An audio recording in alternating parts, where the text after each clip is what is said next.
Su Ghilarza è una squadra che mi piace di me come il logo, sa gente e gente che ci sono fatto corso, quando manzi in Serie A mi ha fatto subito una bella impressione.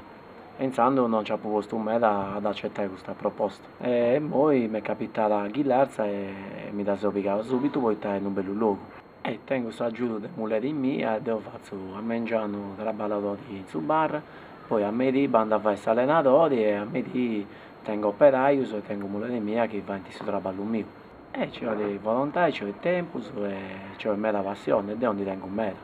E in Ghilarza ho fatto una squadricetta mista di tutta Sardegna. Poi sul logo mio ho portato Carboni, che è uno giocatore che appoggia e allenato anni indietro, è uno giocatore che mi piace in meta e esatto secondo il riposo, tutto su imparo ho fatto una squadricetta bellicetta. In meta picciochetto, meta sa e ci fa intelligenza a squadra e che all'incontro dopo porta Udeo che ha potuto in rappresentativa. Però già su Ghilarza tendi in meta picciochetto sul logo. Tutti tutto bravi cedi, scusi cedi, sono crescendo ancora, quindi tocca da B, come poi Antanai quando funti matucchedo su Pago de Brus, mo si diventa, poi sarà B. È forte in meta se Simone Stocchino ha fatto un buliggio del gol ogni anno segna gol sempre e mo hai cominciato in ritardo, che ma è pigliandosi in meta poi poter giocare dei grandi volontari. È un torneo combatti un meta, poi ti punti squadricetta, sa bellicetta, non c'è ne squadricetta, sa di cosa si è fatta tanti vuoi fare. Adesso è tostata dei muovi senza Savini.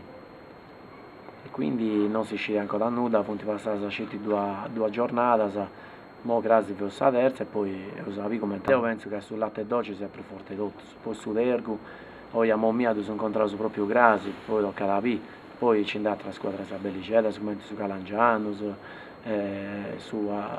su Atletico Udi, tanti squadricette sa belle. Devono farmi ancora abituare a giocare con questo Frius. È una squadricetta sudonnata che dove gusto su fa in su fatto gusto su mancai potesse si vincivuto però è andata di aici e si picava su questo che pica e spero che sia un altro possibile poi vi uso come ti funti tutte le squadricette.